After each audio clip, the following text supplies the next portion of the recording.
Hello and welcome to the Consistently OK podcast. My name is Nick, and this is the hiatus episode.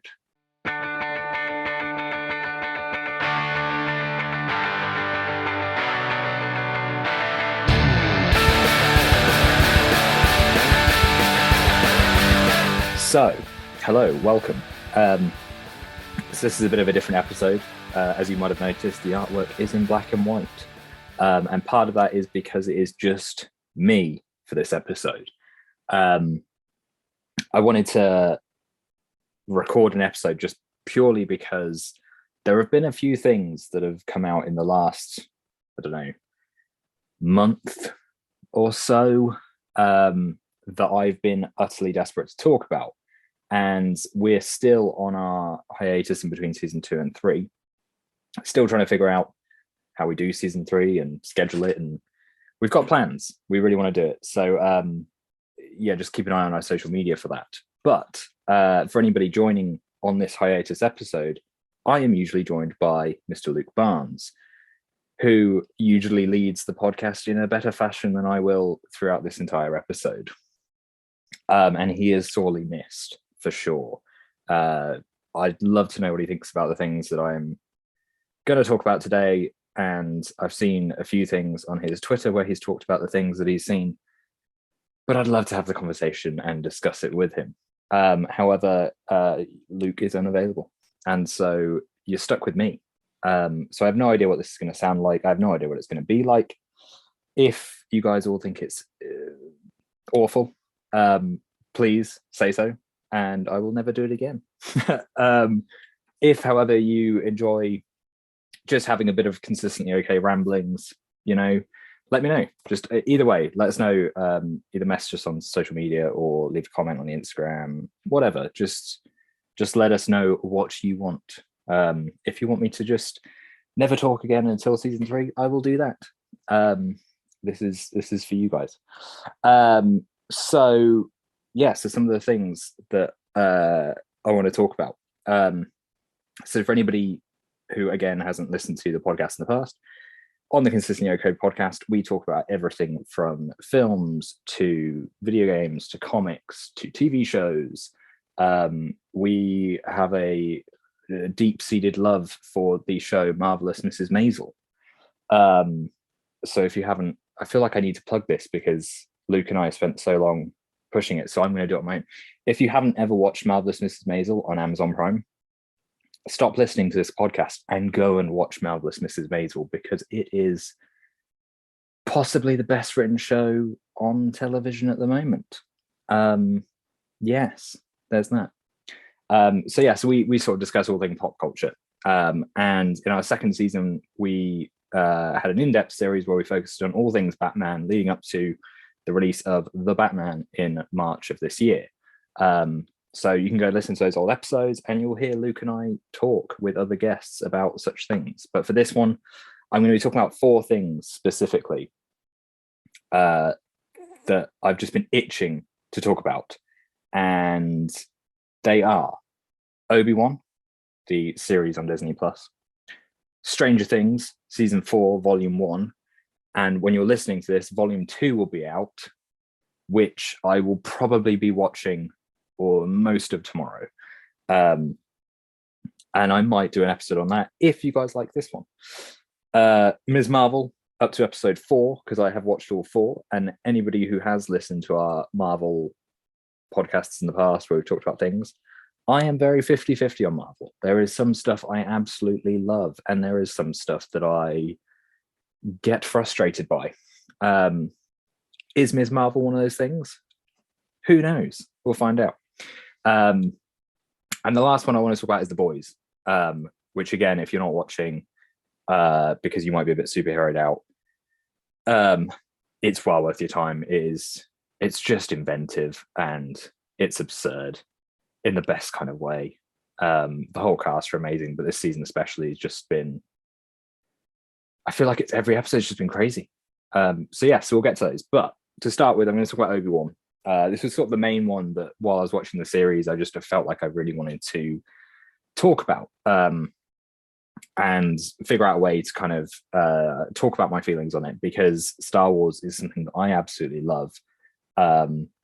And again, you can go back and listen to our episodes about Mandalorian and about Book of Boba Fett and kind of see how I felt about those shows. But Obi-Wan, going into it, I was incredibly skeptical because I was worried it was going to mess with canon, in the sense of, their big thing was highlighting that Obi-Wan and Vader are going to have a fight, and it's sort of a rematch.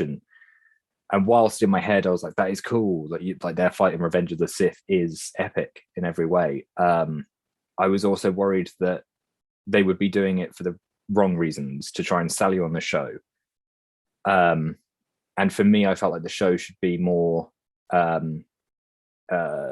inward, in the sense that it's about Obi-Wan. And so going into the show, I was quite concerned. I think I might have mentioned this on a previous episode. If I didn't, I am mentioning it now. So Obi-Wan, I bloody loved it. The first episode really grabbed me. I liked how dark it was. I liked that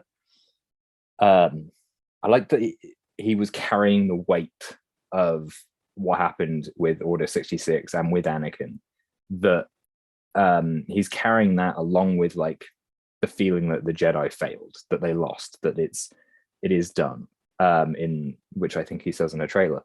I didn't actually mean to quote that then. It just happened. So there we go. Yeah, so I just loved it. I loved the feel of it. I loved the sense of urgency, in terms of like him having to hide himself, having to kind of accept defeat, and the whole kind of sequence with Benny Safdie in the first episode, where he ends up getting kind of strung up, which is really dark. I just thought it was brilliant. It was just, it felt like it continued from, like, naturally from where Revenge of the Sith ended, and gave this kind of new element to it, of seeing Obi-Wan in this light of, I'm just out of touch with the Force, and I'm out of touch with the world, and I don't have much hope. And then the thing that kind of pulls him out being Leia, and Bail Organa kind of pulling him back into this world of trying to help somebody in need. I just thought was such a great kind of moment of symmetry, where a New Hope is built off of Leia saying, "Help me, Obi-Wan Kenobi, you're my only hope." And in this, it's almost the other way around, that it's, I know obviously Leia doesn't, purposefully get kidnapped, but she indirectly becomes his hope, that she takes him on this journey through a world where the spark of a rebellion is starting, and he can be that figure of hope. And so I really liked that. I really liked the opening of it, and the journey that they started to take you on. Yeah, I thought that was great. The whole cast were really cool. I thought, kind of going into the last few, like the only episode that didn't land for me was episode 4. It felt a little bit like they weren't entirely sure where to take the story to get it to where they wanted it to. And so I didn't really land with 4, but then the last few I just thought were amazing. They were just epic, and the rematch suddenly wasn't an issue for me, because they put it in the context of Vader and Anakin are two separate people. And that whole conversation between Vader and Obi-Wan at the end, where he's kind of like, you didn't kill Anakin like I did, I just thought was so powerful. And it links to A New Hope of Obi-Wan kind of telling Luke, that Darth Vader killed your dad. It's not a lie, it's the truth, that he is just kind of passing on the story that was told to him.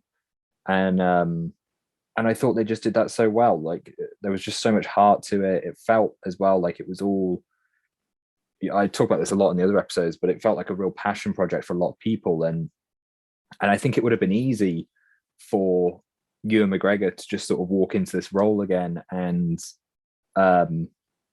and kind of phone it in just for a decent paycheck.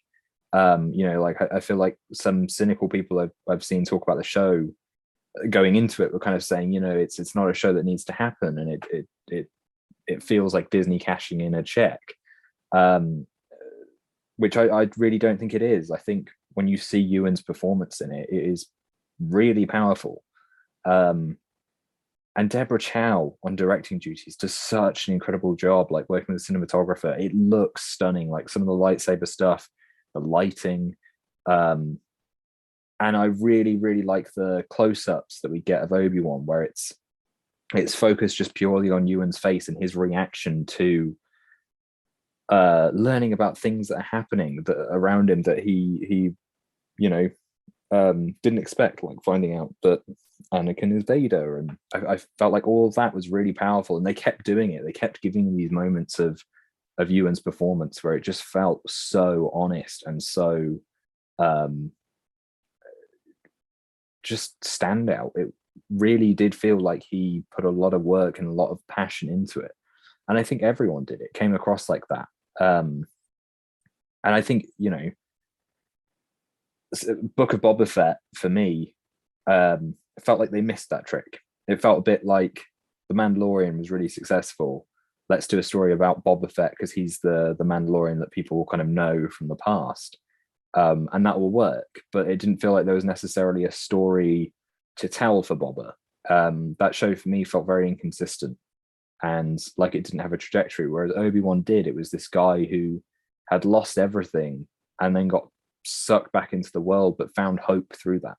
And so I think when you get to the end of the series and he's got the Force back and he's powerful, and he beats Vader, and again, like that whole thing was just incredible. Like visually, the whole shot of Anakin with like half the helmet open and his voice sort of changing between them, and the red, like the cinematography of the red on him, and it was just so visceral. And so I think what it does is it just gives Obi-Wan this great journey of letting the weight go of fighting his best friend, of fighting Anakin, of fighting the guy that he trained, of letting down Qui-Gon. Like all of these things are wrapped up in this final fight between him and Darth Vader. And his reaction to that is just so powerful. And again, I've seen online a few people kind of say, you know, the Qui-Gon thing at the end is sort of stapled in. It's a bit like a tag or something. And I don't think it is. You know, I think what it does is it closes off Obi-Wan's journey, where it you know, he's been struggling to communicate with Qui-Gon throughout this series because he's lost touch with the Force, because he's lost that hope. And at the end, he's got all of that back. At the end, he's got a bit of a purpose that he's like, I kind of know what I'm doing, and you know what, there is a glimmer of hope out there, and I need to figure out kind of what my next step is rather than just hermit. And I think that's why it's powerful that Qui-Gon comes back at the end, in that it's he and Qui-Gon can kind of continue the journey. You know, what's next, and how would you get there? So yeah, I bloody loved Obi-Wan. I thought it was great. I thought the score was fantastic. Yeah, just so many things about it I thought were awesome. Really, really loved it. So yeah, so Obi-Wan, big fan, huge fan. So much so that it's probably the one Star Wars series that I would potentially rewatch, because I think it really did land with me.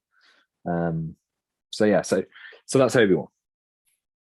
Next up, I'll do the two shorter things because they're both about 4 or 5 episodes in. So we'll talk about Ms. Marvel. So if you go back to our previous episodes,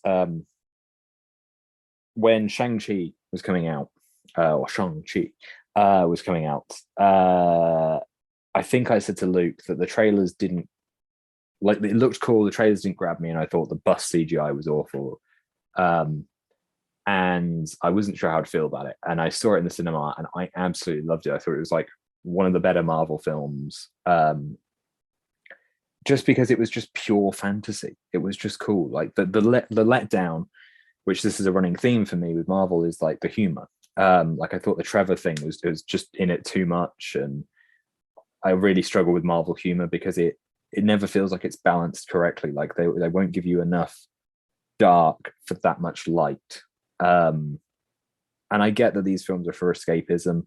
Um, I entirely respect that.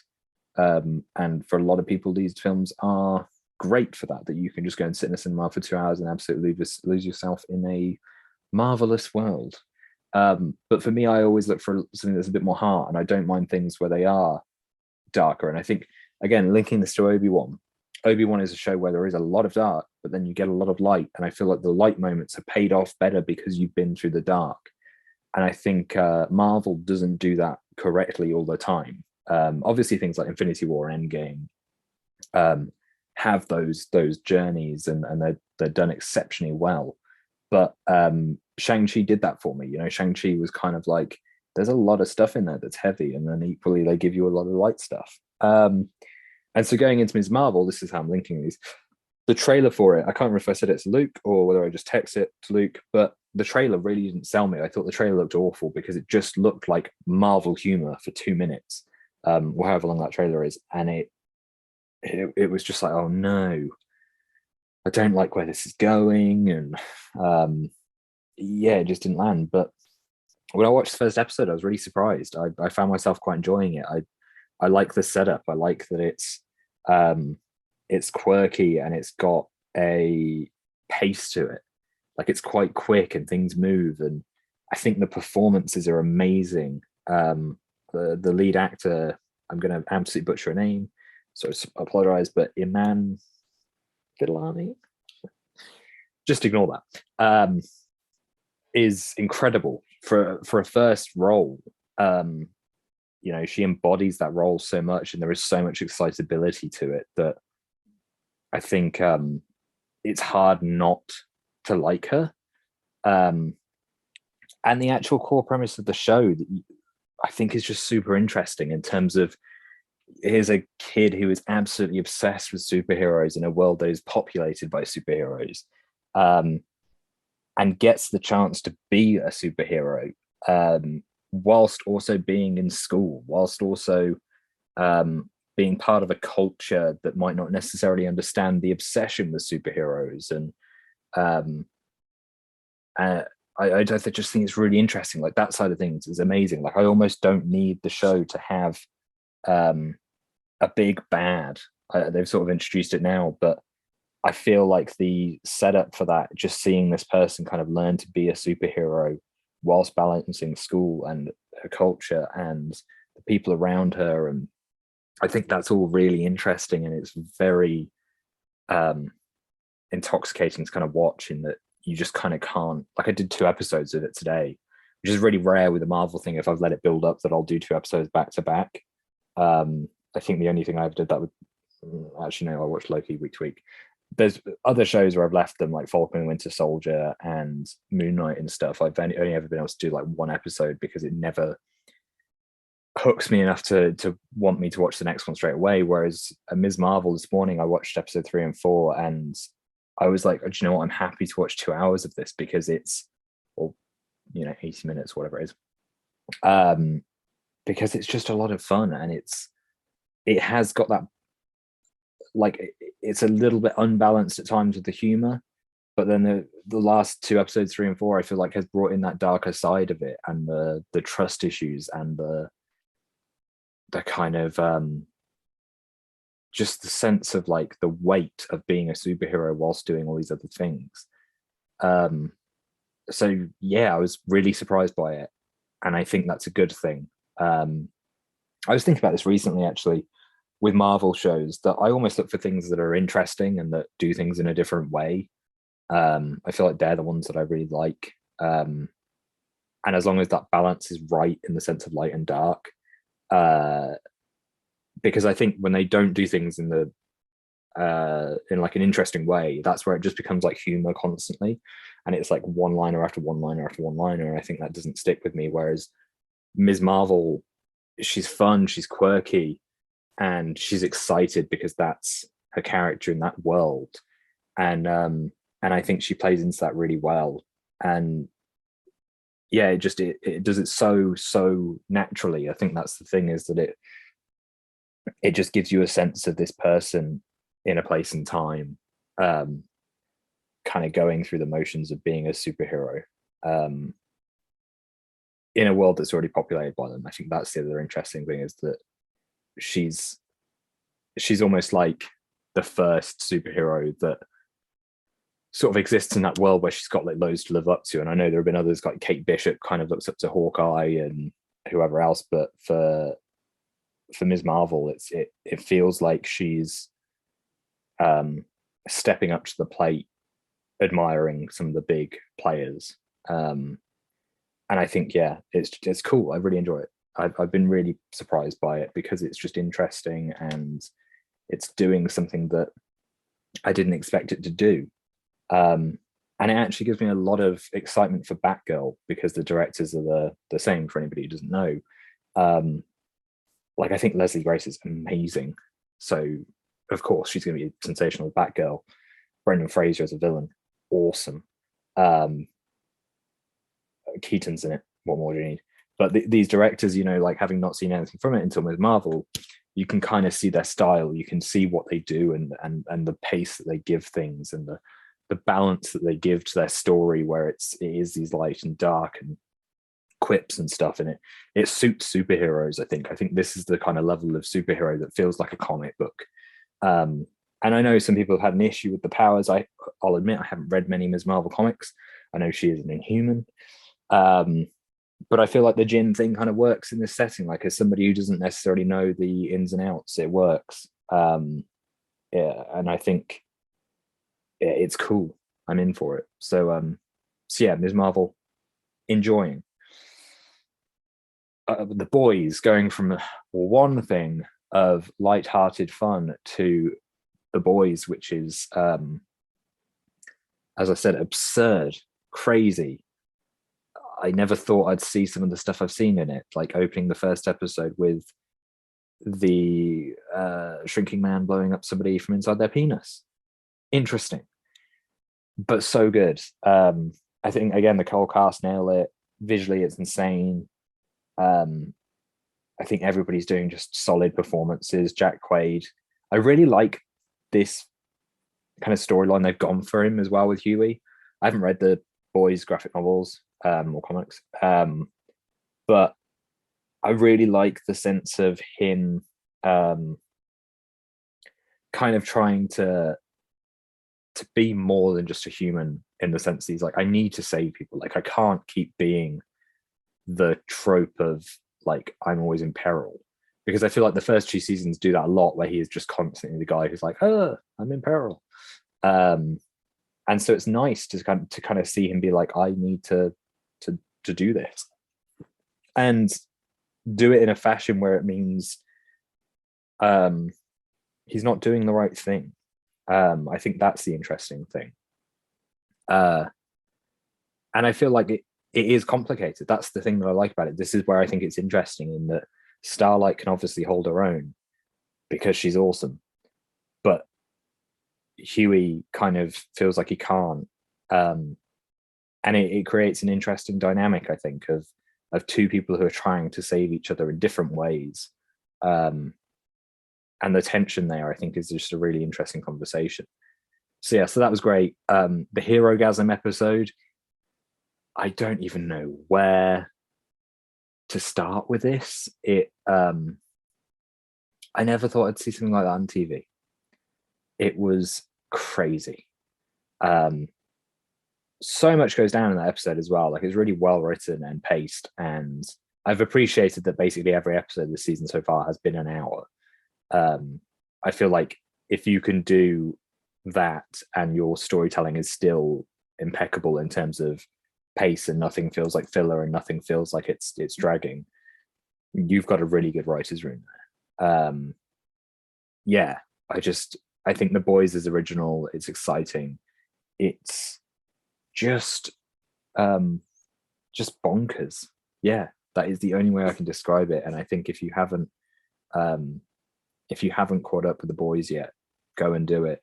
because I guarantee you'll get to Herogasm and you'll just be like, I am so glad I watched this show because it is obscene in the best way.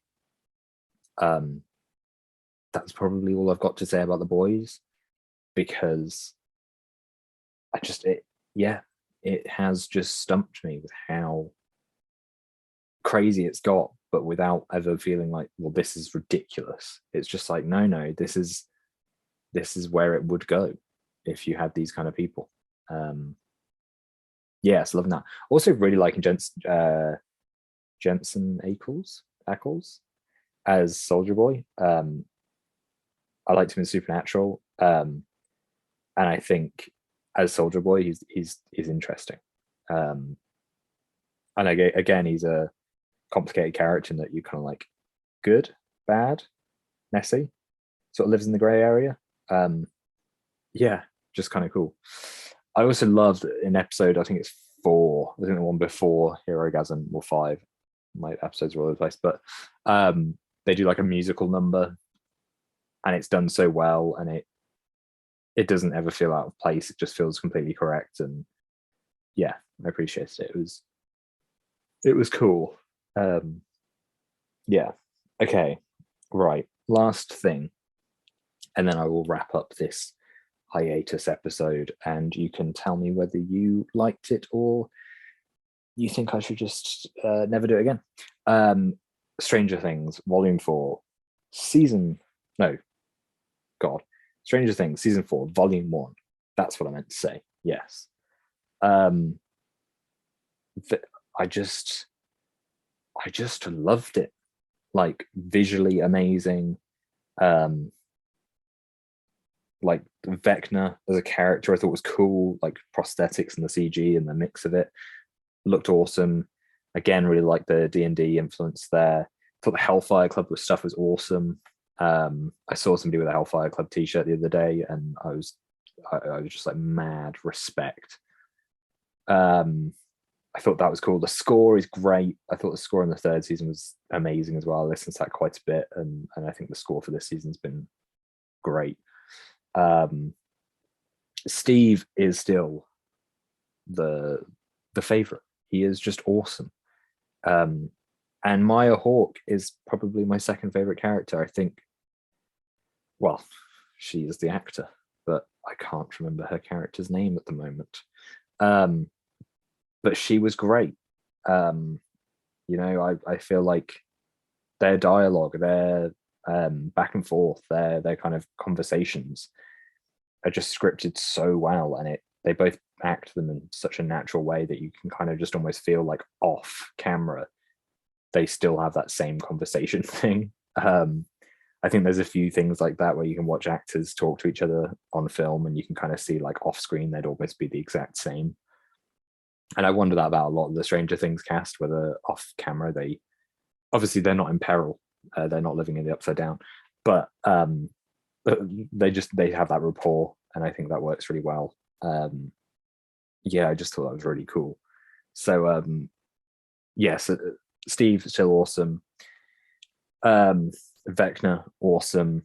I called the sort of big twist that Vecna was number 1 quite early on, but do you know what? Didn't mind. It happened, and I was like, yeah, do you know what? That's cool. Seeing him kind of like get chucked through the portal thing and then turn into deformed Vecna, sick. I thought that looked really cool. I feel like chapter 4 has to be the biggest point of talking here, because obviously now we're living in a world where Kate Bush is back in the charts with Running Up That Hill, an amazing song. So glad it's sort of seeped through into our pop culture again, because she is awesome. But that whole episode, there's so much goes down in it that again, it's one of those things that it's paced so well. Like, you've got the gunfight shootout in the Briars household, which is all done in kind of like a one take. Whether or not they fully did do it in one take, I don't know. I've not looked into it, but or whether they just stitched it a bit like Birdman. But I always think one shots and one takes just add so much tension to action. and it always looks really cool. I loved that. And I feel like if the episode had just given me that would be the standout. You know, kind of like the Daredevil hallway scene. You'd be like talking about that thing. But then the episode keeps going further and further. And like as a huge Billy fan, it was great to see kind of Billy come back in some way. And have kind of like a bit of closure for Max. And then them figure out the song that's the thing that can tether you to this world, like can keep you there, and that stuff I just thought was awesome. The scene where she's running and running up that hill is playing and she's trying to get out.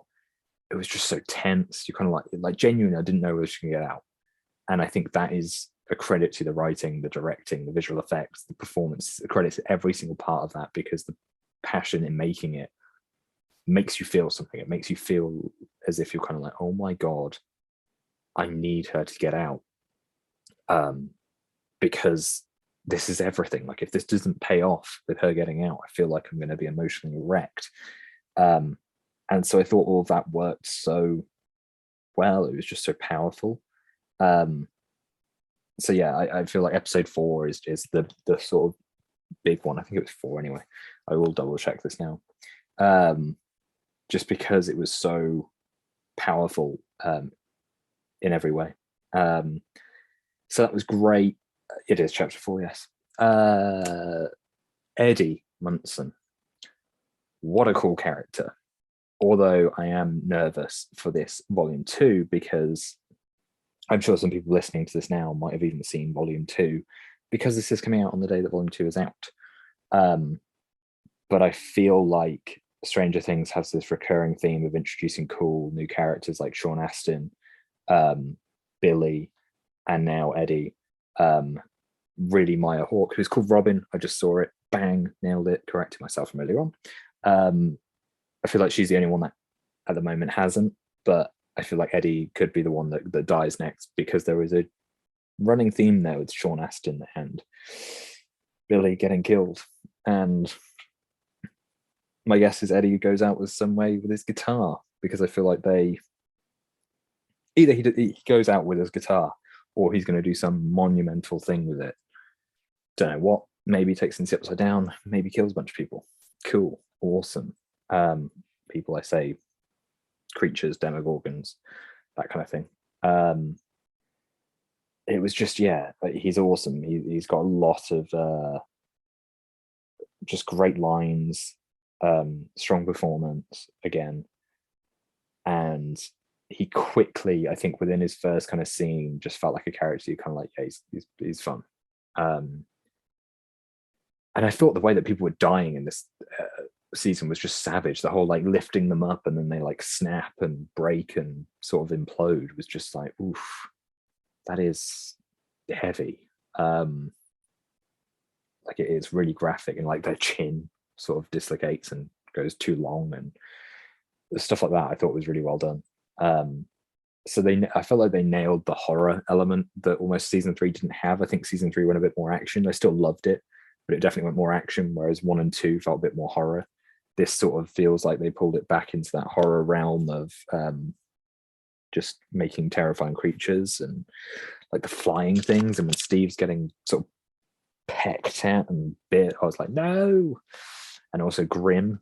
So I thought that was really cool. I thought the stuff with 11 was cool, to sort of see her past and like see that kind of all come full circle in terms of what happened. Matthew Modine was great. Hopper, I mean, it's just so cool. I quite like the Russian storyline, actually. That was fun. Yeah, I thought that was, again, that was tense, sort of building up to that, and like, how do they get him out of Russia? What do they do? And yeah, I just liked that. And his kind of bit where he rekindles a Joyce was just very heartwarming. Yeah, I'm stoked for it. I saw some people as well complaining about the length of it, saying as if they dropped episodes that are like over an hour or whatever. And I just thought, come on, like you're paying a subscription to Netflix. Surely you want the most out of your money. And here it is, like, especially in an age where people are complaining about the Disney shows being like 35 minutes and then there's like 10 minutes credits. So yeah, I thought that was awesome, and I'm really excited to see what they do with Volume 2. Again, no issue that those episodes are like 2 hours plus. I'm all in for it. Just give me more of that world, and I'm going to be sad when we leave Hawkins, just because I think they have created a show that is really special, really interesting, and it's just cool. I love all the little throwbacks, like the fact that Steve and Robin work in a video store, and like there's the whole thing about like renting videos, figuring out what kind of people are from what they rent, and there's just so many little cool things in there. Yeah, I really loved it. I thought it was great. The whole season was just awesome. I'm excited to watch Volume 2 tomorrow, recording this. Yeah, you get what I mean. Yeah, so I'm excited for it. So yes, Obi-Wan, amazing. Stranger Things, amazing. Ms. Marvel, enjoying. Surprised by my reaction to it. And The Boys is just absurd in the best possible way. So I'm excited to see where all these shows go. If you guys like me doing this on my own, obviously it won't be the future format because Luke will return, and you will get better conversation because the rapport that Luke and I have is immeasurable. It is insane. It is everything that makes this podcast consistently okay. I feel like with just me, it's okay. Luke is consistently, and I'm the okay.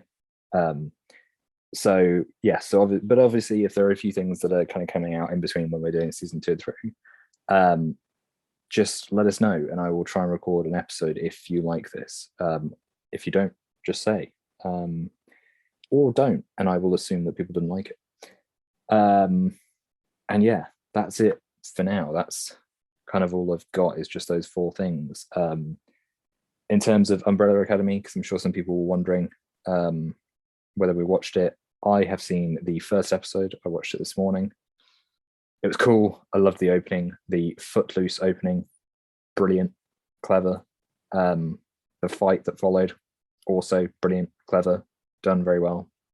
Always nice to be back with that kind of group of characters because they're just balmy.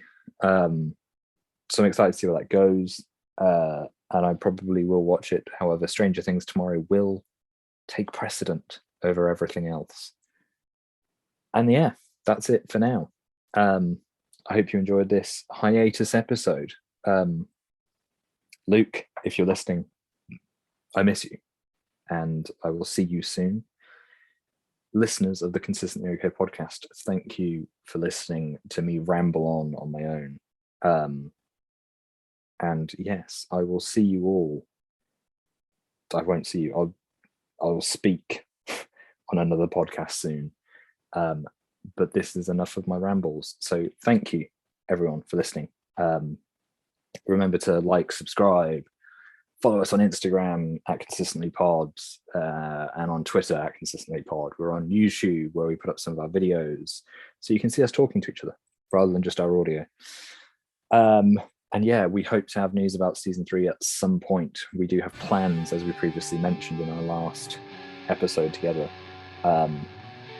Things are just in flux at the moment. I'm going to go and watch The Umbrella Academy. And yeah, thanks so much. Cheers. I will speak to you all soon.